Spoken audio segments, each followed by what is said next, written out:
Right, I'm ready when everyone else is. Yes. Jolly good. So James, sorry, just one thing. There was a question before which just yes. arrived before the break. Shall I ask it now? Or Please do. You want me to wait late? Okay. No, let's ask it and have it now. Okay. So, sorry, let me find it again. Okay. Does the word kismet or fate derive from akasmat? That's a really nice one.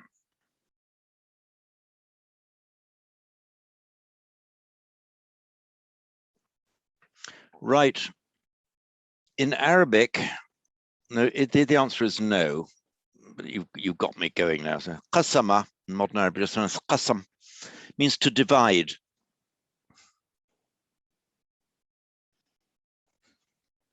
So qisma, in Arabic would be pronounced qisma. And when it went into Turkish, it transmuted by phonetic variation between Arabic and Turkish to kismet. And in fact, it's the Arabic word qisma, which means a dividing up. From qasam, to divide, qisma, a dividing. Seems slightly odd to be talking about Arabic in the Sanskrit class. There we are. I'm only doing this. I actually got my degree in Arabic years and years ago. So qisma means a division, a splitting up. So your kismet, it's like your lot. What is your lot? It fell to somebody's lot. In other words, the division, his portion. So qisma is from the kismet, from the Arabic qisma, meaning division, your lot, what has been allotted to you by fate. But it's unrelated to the completely unrelated Sanskrit kim, ablative kasmat, from what, why, and akasmat. So I'm afraid there is no connection there. But anyway, thanks for the opportunity to write a bit of Arabic on screen in the Sanskrit class. Thank you, Jane. Right. So is that the end of the questions so far, Lavinia? Yes. Okay, fine. I think we're at the, yeah, my note from the last class says resume at the top of page 13. So of the Thomas Eginus.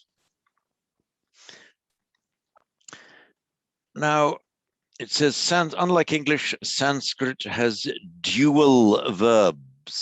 In fact, it's got dual nouns and everything has a dual. Anything that can decline or conjugate in a masculine, in a singular and a plural, also has a dual. Even the word for we has a dual form, different from its plural form.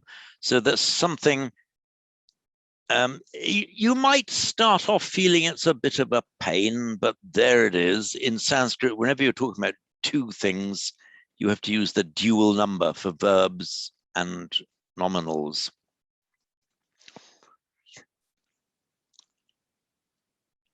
So for example, if you're with one other person and you say, hey, let's go out for a meal, it would be incorrect to use the plural. In English, you just say we and us, whether it's two of you or more of you. In Sanskrit, you have to use the dual form. Incidentally, those of you who have studied Pali will have seen that the dual number has virtually disappeared. It doesn't regularly appear in Pali at all.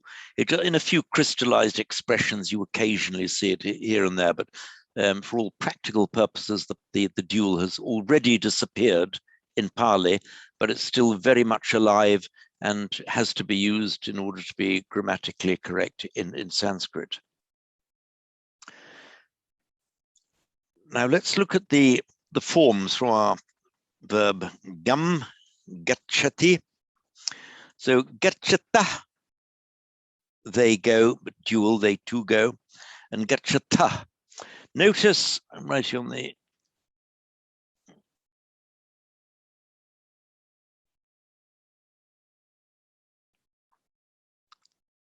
gachata and gachata. Sorry. Notice that the only distinction between those two is the, sorry, silly me, I put a dot there. Oops, silly me. Come on, eraser. There we are. That's correct. The only difference between the third person dual and the second person, just they two and you two, the only distinction in the present tense, come on iPad, do what I want you to do. The only distinction is the ta and the ta.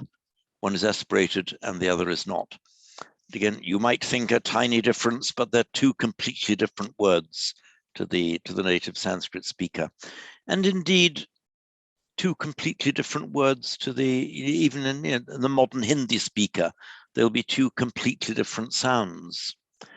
Just as thanks and tanks are two completely different sounds to us. So the ta will be two completely different sounds to the, as I say, even the modern Hindi speaker. And the we two go gachavaha. I'll give you the plural form now for the, just for the first person, that's we. So we in the plural, we go, is gachama. We too go gachava.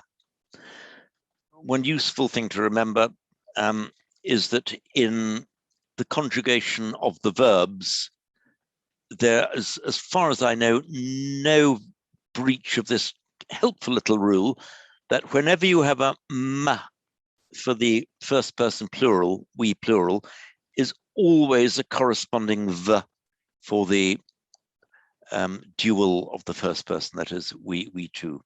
So gachava, we two go. So I'll read them out. By the way, I've explained this before in case anyone hasn't remembered. In English, we talk about first person, second person, third person. First person is I, we, second person, you, third person, he, she, it, they. In Sanskrit, they just order the persons the other way around. In fact, the Sanskrit calls the third, second, the Sanskrit calls it the pratama purusha, literally first person. The second person is the middle, the madhyama purusha, and the first person is the uttama purusha, the last person. So when it's written here, you see in Eganus, he writes third person, second person, third person, with the same meanings that we give those words. But in the ordering of the verbs, the way the verbs are actually set out is the same way that the Indians do it. So, we say in Latin, amor, amas, amat. In Sanskrit, they do it the other way around. They say amat, amas, amor. Getchati, getchasi, getchami. Getchata, getchata, getchava.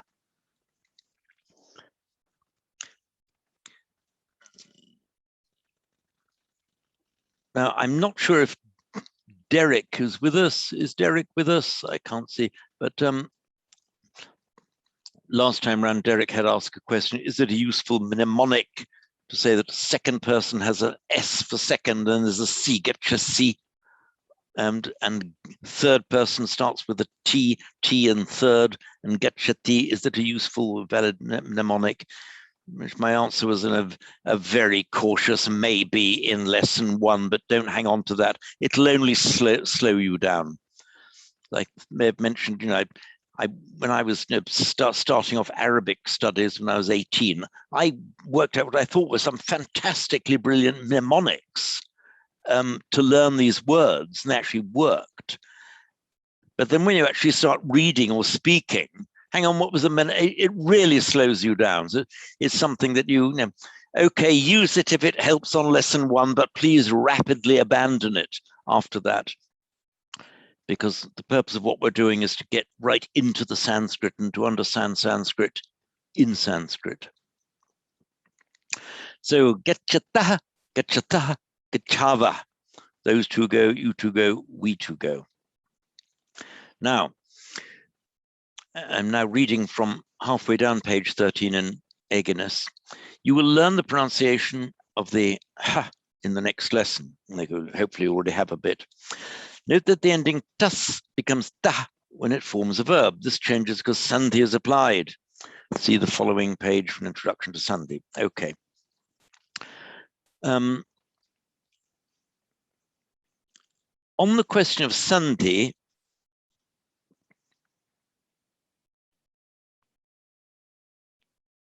it can also be written, because it's the sum plus the.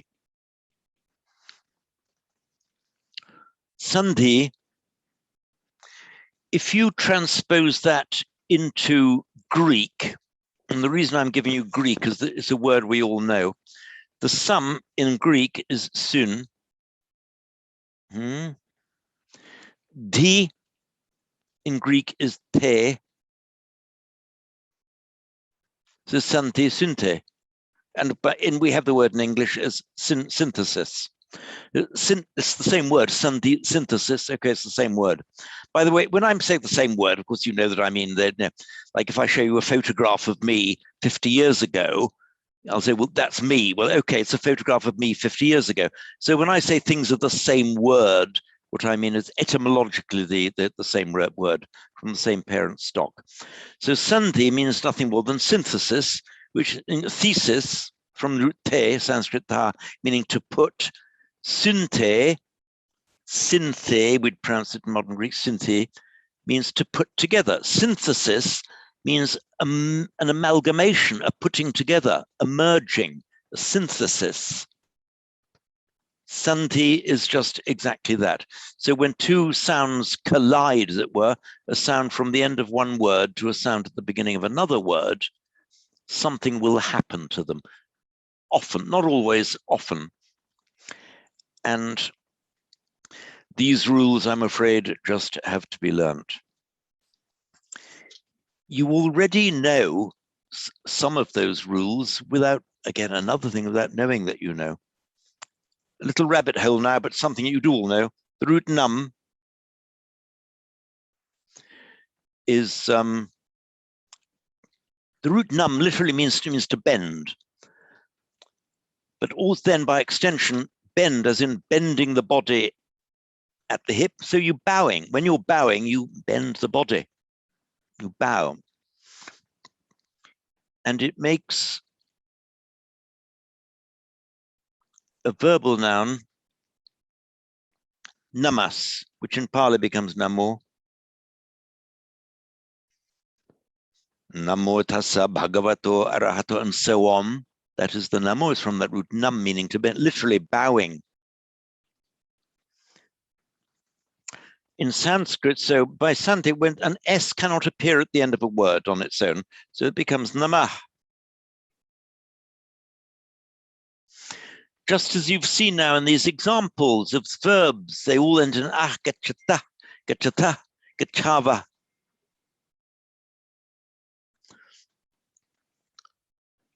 So namah, a bending. Now by sandhi, if you add immediately afterwards a word beginning with an unvoiced dental, like a T, you know that we don't say namaste, we say namaste, namaste, a bow to thee, namaste. So the ah becomes then S by sandhi. That's the well-known greeting, namaste. You will have good cause to remember that, I think, on the next page. So, okay, something. Number 2, yes, paragraph 2, page 13. In English, interrogative words usually begin with a hua, such as when, where, etc. In Sanskrit, interrogative words usually begin with a ka. And our hua actually derives directly from this Proto-Indo-European interrogative beginning with a k. And in Latin, of course, we see interrogatives normally beginning with a qu, quis, who, what, how much, and so on with a qu. And in Spanish,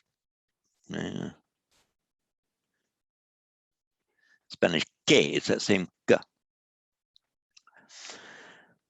In Sanskrit interrogative words, you'll begin with a K. The word for where is kutra. Kutra. So from that ku, you'll recognize the Latin ku, the interrogative ku.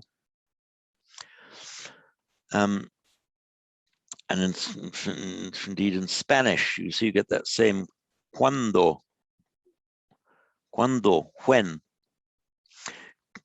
And so kutra is where. By the way, atra means here. Tatra there. So the interrogative word usually placed at the beginning of a sentence. Other words do not need to be rearranged to make a question out of a sentence. So kutra gacchati, literally where he, she, it goes. So in English, we do an inversion. Where is he going? Where does he go? Of course, that's just a complexity of English grammar. Kutra gacchati. So gacchati, she goes. Kutra gacchati, where is she going? You don't change the verb.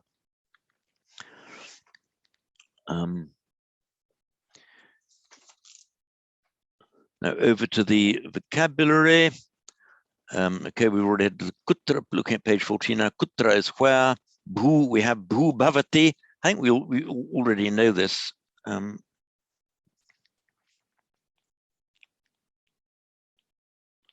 Bhu is to be, and that makes the present tense bhavati. Sorry.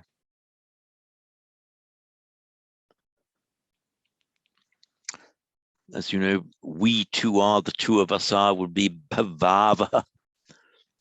You two are would be bhavata, and so on. The root vas, to live. Note in particular, we describe, it says to live. Note in particular that vas means to live in the sense of to dwell somewhere. Where do you live in that sense? To live in the sense of, you know, alive or dead, the word is jiv. So vas, remember, live in the sense of residing or dwelling. And smri, root smri, to remember.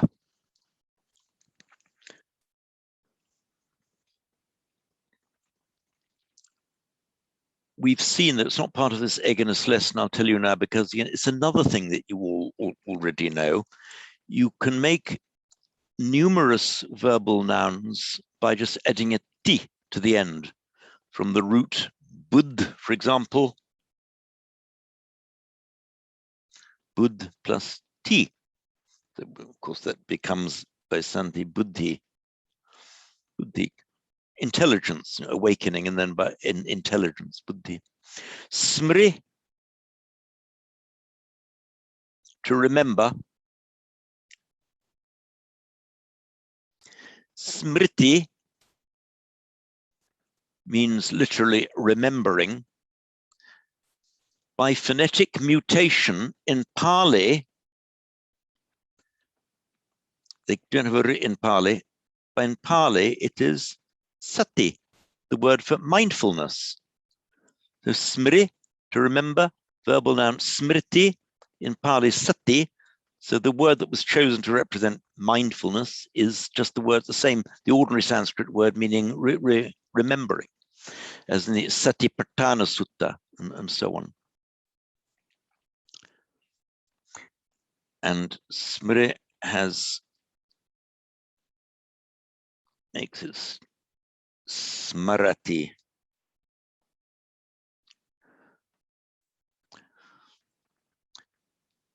So I am giving you now advance warning that a face appearing on the screen means that you're available for questions. Don't blank yourself out, Cora. Come on.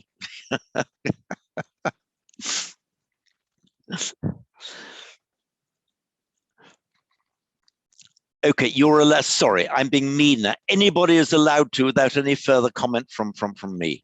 You're all allowed to. I'm going to try to restrain my comments about those who choose to blank out. The smarati. Right. Now, we already know that kim means what, but it can also be used with a slightly different meaning at the beginning of a sentence to indicate a question. So, for example, and often it's only the context that will tell you. So, smarati, he remembers. Kim smarati, kim smarati, kim smarati. You could probably tell by the difference in tone of voice if you were speaking it. But if you say kim smarati in Sanskrit, it could mean one of two things. Look.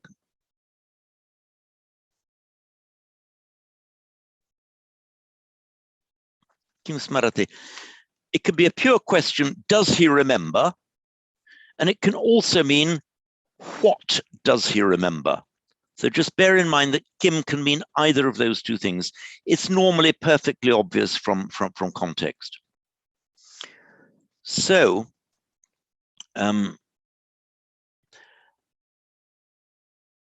if you are to give you a little bit of advance warning, as a San Yuang Mong, this next question is for you. If you are and you are with one other person and you want to ask that other person, do we remember? How would you say, do we remember, using the question particle kim? So unmute, Sanyu. There we are. Okay. So far, so good. Carry on. I'm struggling. Kim Smarava.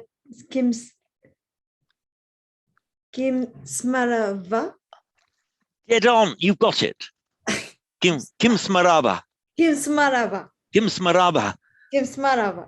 Yes, and that is with a question to the two of us. You got that correct, the Abaha. And then following on from that, Aidan, how would you say, speaking to one other person, do you remember? Okay, so it's do you remember? You again using the question particle kim. Did you remember speaking to one other person? Yeah, speaking to one person. Speak to smaratami. No. Kim smarami would mean do I remember? But remember the asi ending. Oh yes, Kim smarasi. That's correct, Kim smarasi. Right, correct. If you were asking that same question of two people, how would you say it? Kim smarata. That's okay, yes. Like but just bear in mind that although it ends in an it ends a short so you wouldn't say Kim smarata, but Kim smarata. Smarata. Ta. Okay. No, ta. Make it short. Ta. Kim smarata. Because if you said Kim smarata, that would mean that would give it a completely different meaning. Okay. you. Okay, you've got that right. Sorry. So just going back now to Sandhi, halfway down page 14. It says we'll have an introduction to Sandhi, rules of how sounds are combined, and just gives a couple of examples from English. We say an apple, but a pear. The word the is often pronounced differently depending on the following words. You know, the house, the other, the becomes the other. That's the equivalent of Sandhi. The difference is in English, we don't distinguish in how we write it. If you were writing it in Devanagari, you would actually represent the altered sound in writing. And that is one of the complications of Sanskrit, which, as time goes on, you will grow to love even more than you do already. But sometimes, sorry, some sounds are modified. I'm just reading here from page 14, according to their phonetic equivalent. In Sanskrit, many sounds make these same changes, and unlike English, all of these changes are written. The rules for the changes are called sandhi, mean junction, as I explained, same as synthesis, putting together combination. Sandhi is now an English word, appears in most English dictionaries. So,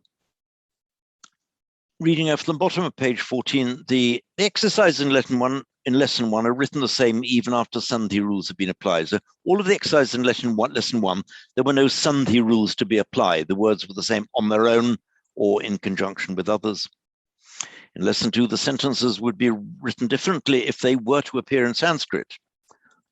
Well, in this, on the very next page, they're written in 2 ways, one without the Sandhi and the other with. At this point, however, you do not need to learn these rules. Beg to differ. It's much better, I think, if you learn the rules as you go along. Observe the sentences in parentheses. Notice that these sentences are written slightly differently with Sandhi.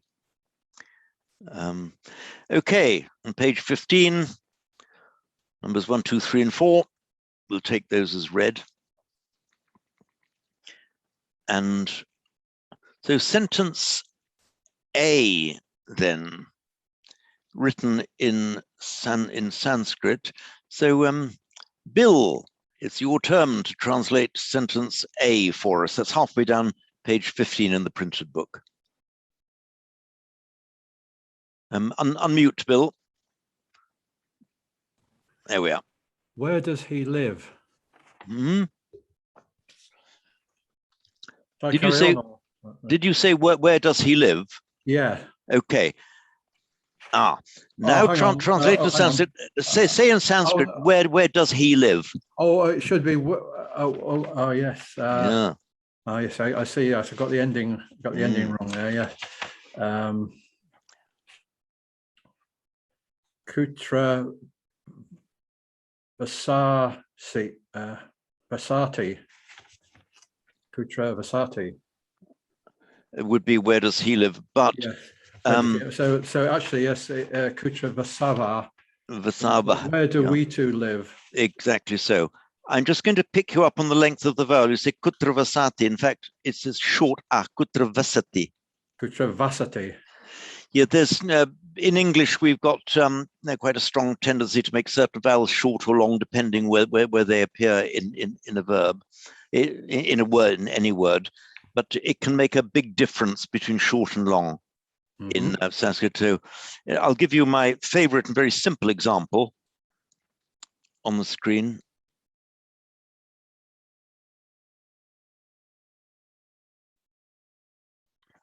You say bala and bala, words with 2 entirely different meanings. So bala means power or strength. Bala means a child. And by extension, a foolish person, a childish person. The Dhammapada has got the Balavago, the chapter on fools. So good. So you've got Kutravasavi to live. And say again, where does he live, Bill?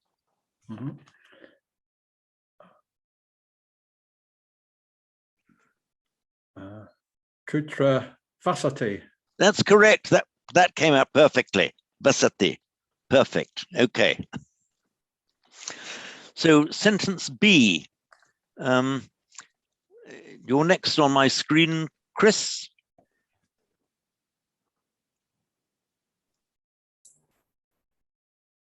That's sentence B. Yeah. You can read it in Sanskrit and then Yeah. in English. Bawasi cha bawawa cha. Yes. Say once more. Bawasi cha bawawa cha. Okay. And that means what? You are and we too are. Correct. Now, if you look at sentence A, you see the first form in which it's given, not in brackets, is kutra vasava. And the second form is exactly the same, kutra vasava. There's no sandhi rule to be applied. Yeah. But look at the second sentence, Yeah. written without brackets, bhavasicha bhavavahacha. Yeah. Written, and then in brackets, Yeah. now applying the sandhi, bhavasicha bhavavascha. That subdotted H, the visarga, Yeah. has become a sh. Yeah. Now, I'm going to go back to the example that everybody knows, that we've just given it. Namah, a bowing or a homage. That visarga can sometimes become an S if it's followed by a T. That's why we often write namaste as one word. In fact, namaste is two words, homage to thee. So we don't say namaste, we say namaste. Now, in exactly that same way, where you get the visarga followed by a ch or a ch, it doesn't become it becomes the equivalent sibilant, becomes a sh. Namaste, but bhavavascha. And you can see why. Sta, scha. You can see the sounds go with each other.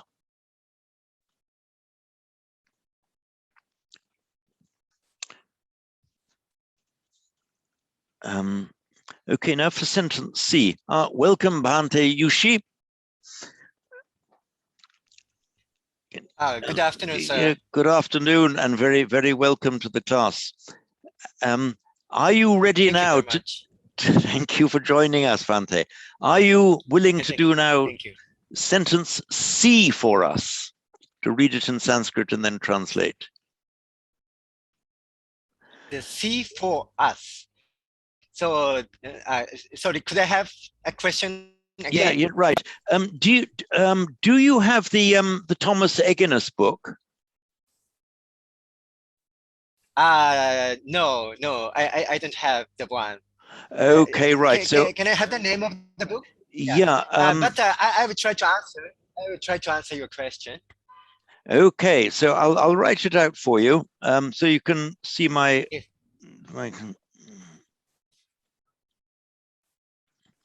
Vasami Smaratacha.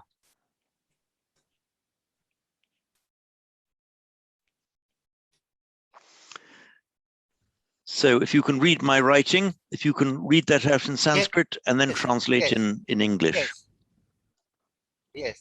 Vasami Smaratacha.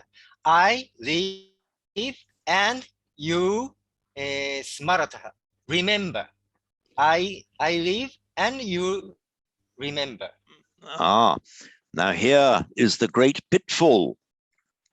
So smarata with an unaspirated ta would mean is the they too. It's the third person dual, they too. But if it, the way you translate it was smara. Yeah. So smarata, Yes. they too, smarata. But the aspirated ta is so the way it appears in this sentence here.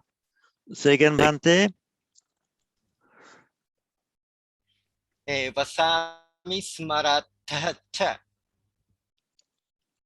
Vasami smaratah cha. Correct. And that. Yeah. Sorry. Yes. Go on.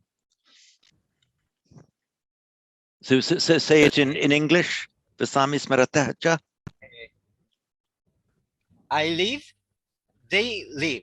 I live and they live. Okay, you that's correct. Okay. But when you say they, is it obvious from the sentence how many people is they in this case?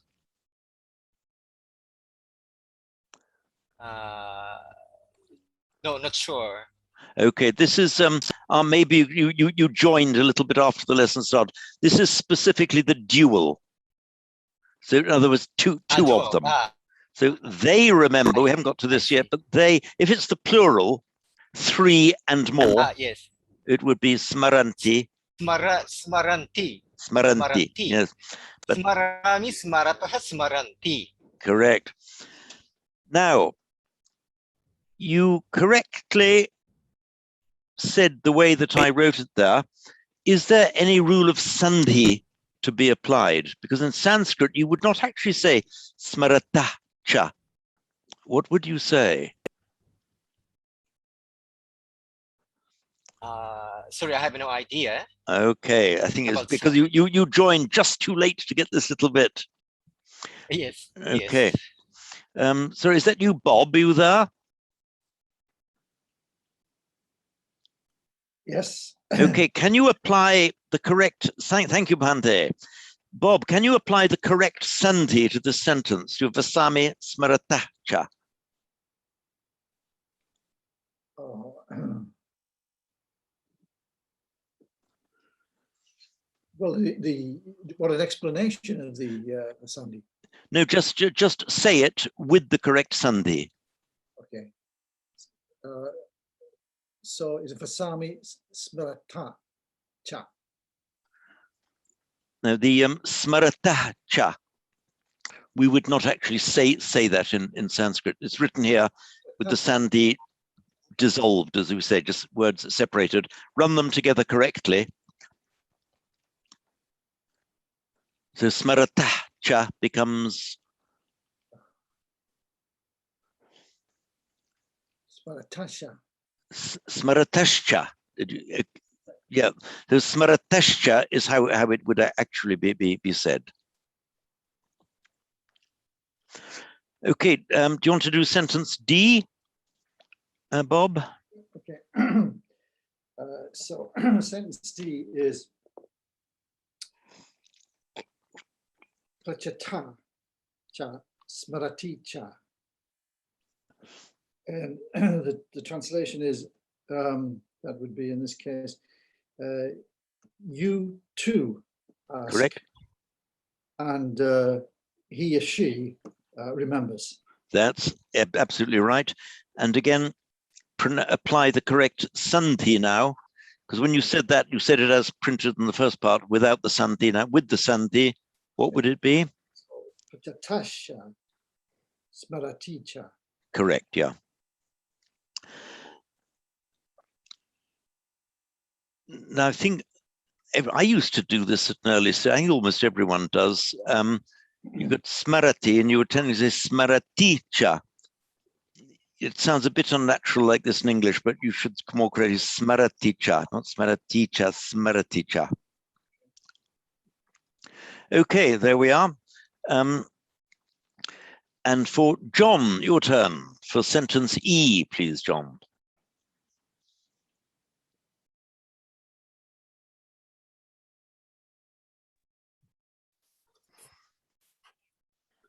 Kutra Gachava.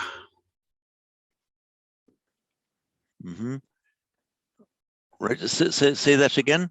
Kutra Gachava. Right. Which is where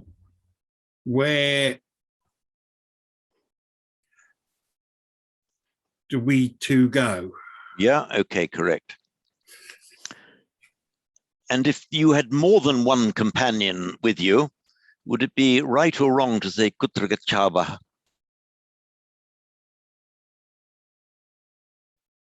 more than one companion, because that would be plural. It would be Rather than plural, dual. exactly, yeah. So how would you say it, by the way, in the plural, even though we haven't got to that bit formally in the lesson yet? Where are we going?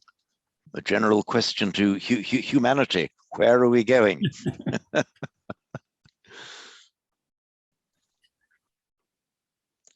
All you do is change the V to an M, and there you are. You've transposed it into the plural. So kutra gachama. Correct. Kutra gachama. That was so short and easy. You can do the next one as well, John, with the number F. Kutra bhavami. Mm.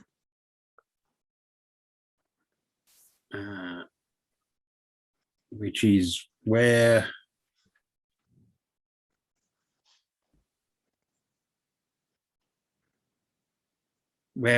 are we to? It just means where am I? Yeah, oh yeah. Kutra bhavami. Kutra bhavami. Yes, where am I? Where am I? I don't know. So, Mariano, can you do G for us, please? Yeah, G. Let me go back. Oh, G. Kutra gachami. Where do I go? Mm-hmm. Yeah. And if you were asking the same question to yourself and one companion, what would you say? Kutra gachava. They're correct. And what is if you were asking two other people, where are you two going? Two other people. Okay. Kutra gachata. Kind of.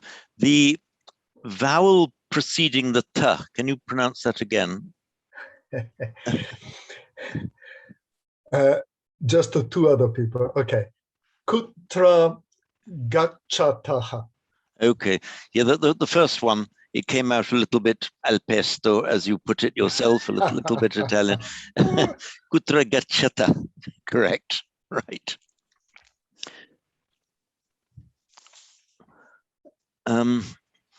So who hasn't? Maheen, are you ready for us for question H? Unmute, Maheen. There we are. Yes, I am now. Okay. Prachami cha smarati cha. Very good. And what's the translation of that? I ask and I ask, and he remembers. Okay. Now, how would you say we two ask and they two remember? Okay, we two prachavaha cha smara cha. They all, no? Okay, smaranticha would be the plural, correct? Yeah, yeah. I mean, Dual for the dual. is Marathi, no, is Maratha, is Maratha. Cha. Yes. Okay. Yes. Yeah. No, very good. You got that dead right. And now you can get it even more right by applying the sandhi to we two ask and they two remember. We two ask precha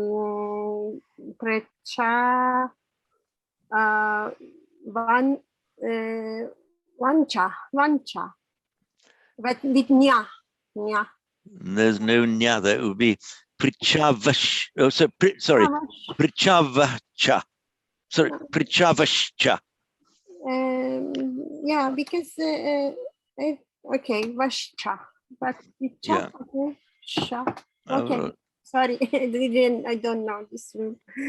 Prichava. Okay. Prichavashcha. So as I'm writing on the Prichavashcha, and they too remember. They And they too, remember? Prishcha, Vascha, Samara, Tashcha. Got it. Excellent. Well done. Thank you. What is the correct pronunciation of your name, may I ask? Mahin Kave. Mahin Kave. Yes. Right. Very good. Thank you, Mahin. Excellent. Right, we're nearly at the end. Who's had a too easy time of it?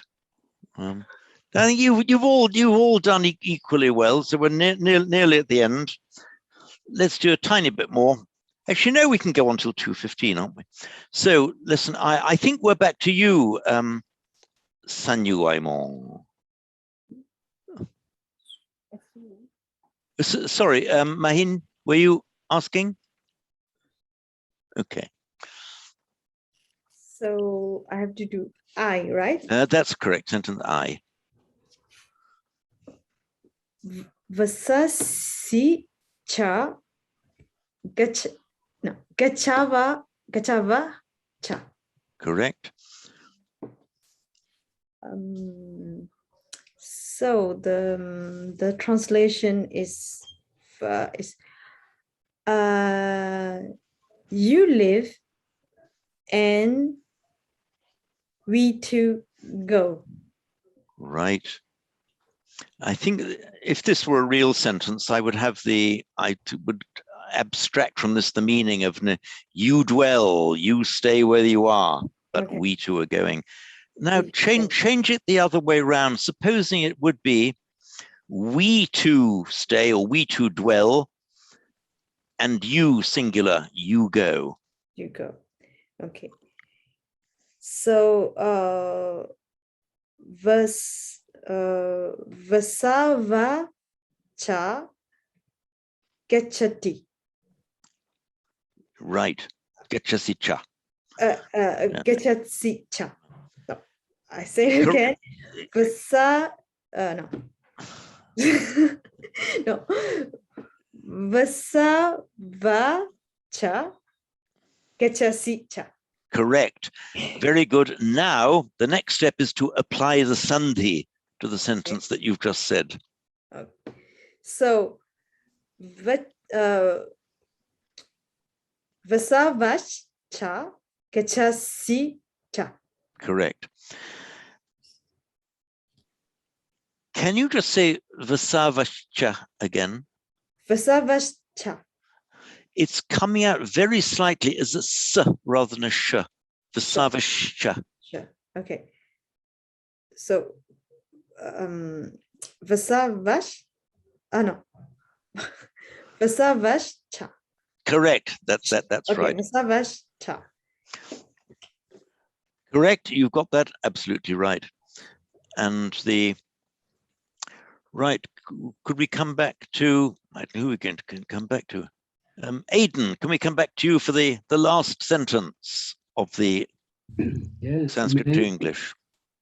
Number J. Kutra gashasi. So it's where, and it's well, where are you going? Where do you go? Yes, yeah.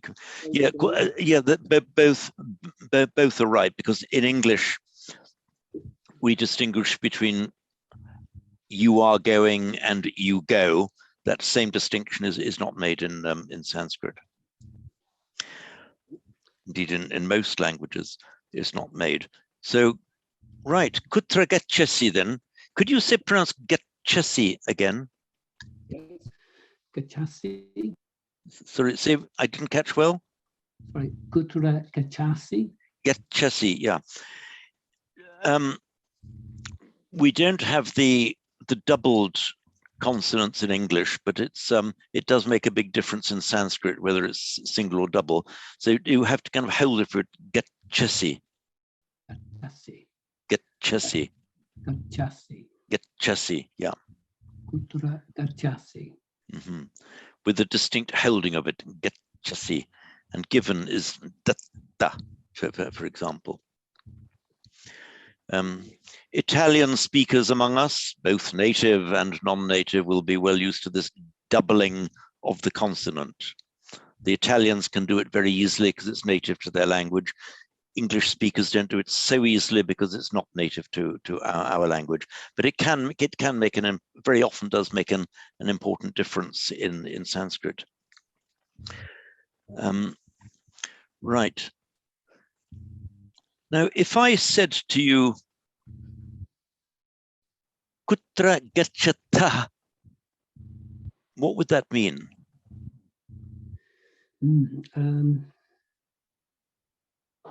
Where gacchata. Gacchata, ta, with the aspirated ta. Kutra gacchata. Where do you exactly, dead on, dead on. And if I said Kutra gacchata, what would that mean? Where are they two going? Exactly so. Dead right. That's absolutely right. Yeah. Right. Well, that brings us to the end of this one. I think we've still got a few minutes if you're happy to carry on. Now, does Lavinia's reappearance with her face visible mean that she's volunteering to do? No, sorry, we can't break the rules. If your face is showing, you get the question, Lavinia. So where are you two going? How would you say that in Sanskrit? Kutra gacchata. Kutra gacchata. Gacchata. Yeah. Can you say kutra again? Kutra. Kutra. Kutra. Kutra. Now, it's an interesting point that where you have a consonant like a p or a k or a t beginning a word, the native English speaker will often pronounce it with a little puff of breath. So it's quite difficult, for example, for a native English speaker to pronounce the Italian word padre correctly. It becomes out as the p, padre, which you don't do in Italian. Padre. Say padre in Italian. Padre. Okay, excellent. Now, say como in Italian. Sorry, come, you said. How? Come. Come. Come. Come, okay. When you pronounce the k, I detected maybe a slight puffing of breath. So say kutra, kutra. That's perfect. Kutra. Okay. Kutra gacchasi, kutra gacchata. Now say gacchata again with a distinct aspiration this time of the ta. Gacchata. That's correct. Okay, very good. Thank you, Lavinia. It wasn't that bad after all, was it? No. You aren't shy. Okay, let's have the other least shy person in the class. Mariano, you're doing sentence B. I live and those two live. Okay, so live is vasati. Okay, so vasami cha vasatah.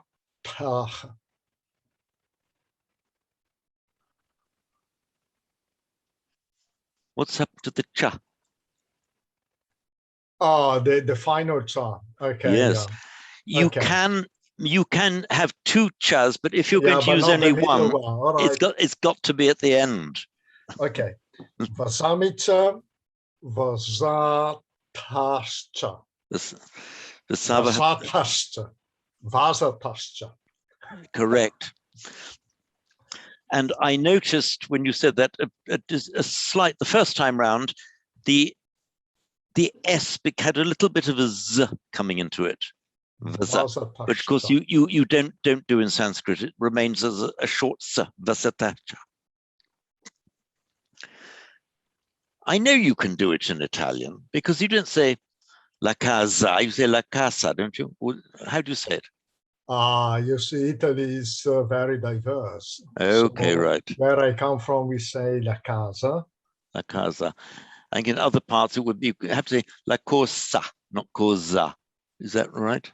Yeah, again, in Veneto, we tend to voice it. Okay. What do they do from your part of Italy, Lavinia, with la cosa? So we say casa. So, okay, if it's a cosa, meaning thing. Oh, cosa. Cosa, you see, Cosa. that was not voiced. That was slightly different from mine, yeah. Yeah, okay, right. But when you get an intervocalic S in Sanskrit and Pali, always unvoiced. In fact, the sound z doesn't exist in Sanskrit or Pali. So thank you, Mariano. I think we've been through, okay, just quickly now, last time for yourself, Kath Woods, for we to ask and those to remember.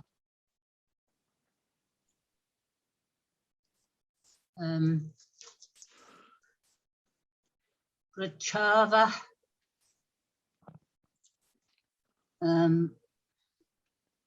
Smaratacha. Did you say Prichava Smaratascha? I didn't. No, I thought you did. If you said yes, I'd have said right. That's correct. Okay, say it again, but this time apply the sandhi. Prachava. Oh, it's the first one as well. You got it right. Prachava Smaratashcha. Correct, absolutely correct. Now say that same sentence in the alternatively valid form using cha twice. Prachava cha Smaratashcha. Okay. The first time round, I didn't hear you applying the sandhi. So apply the sandhi. Prachavashcha Smaratashcha. Dead right. You've got that dead right. I am actually very pleased and relieved to see such a high level of accuracy appearing in all of you. And may we just wind up the class. Can we come back to yourself, Bhante Yushi? Yes, I will. Oh, sorry, would you be kind enough to give us the correct pronunciation of your name? Bhante Yushi. Yushi is my name, yes. Bhante Yushi, okay. Yes, thank you. So Bhante, you go and he goes. From sentence D. You go and he goes. Tuang gacchasi, te gacchanti. Okay. Te gacchanti cha. Excellent, and you're bringing in vocabulary that we haven't even reached yet. But you said for he goes, you said te gacchanti, which actually means is the plural, they go. So gacchati. Sahagacchati. Okay. You go and he goes. Yes, in fact, I think you intuitively got that even better than Thomas Eginus himself would have put it, because if you're making a contrast, you go and he goes, there would be a tendency then to use the personal pronoun. So you correctly said tuang gacchasi, sacha gacchati, or sa gacchati cha. Okay, that was absolutely right. I'm so glad to see that you had this intuitive sense of how to say that right, even though we haven't reached it in the grammar book yet. And can you put that in the dual form, Bhante? You two go and they two go. Yuvang gacchataha. Yuvang gacchataha. Tau gachatao. Tau gachatao. Tau gacchataha. 타오가짜타. Yes, 타오가짜타. Okay. Well, I'm very glad that you've had this perfect opportunity to demonstrate to us, Bhante, that you have been studying the forms of the personal pronouns and you got the dual form correct, both for you two, yuvam, and they two, tau. But, okay, I can see that you'll be in the front line to be asked when we get to the dual forms of the personal pronouns, Bhante. Okay, that brings us to 2:15. And I will thank you very much for being with me. And Naoka would have had a question, but Naoka did not have her screen on. Okay. So thank you very much, all of you, and I will see you next week, I hope. Thank you to you all. Thank you. Thank you. Thank you. Bye then. Thank Bye. you. Okay, bye Thank then. you. Bye. Thank you. That was so nice. Thank you, James. Okay, thank you all. Thank you. Goodbye. Goodbye.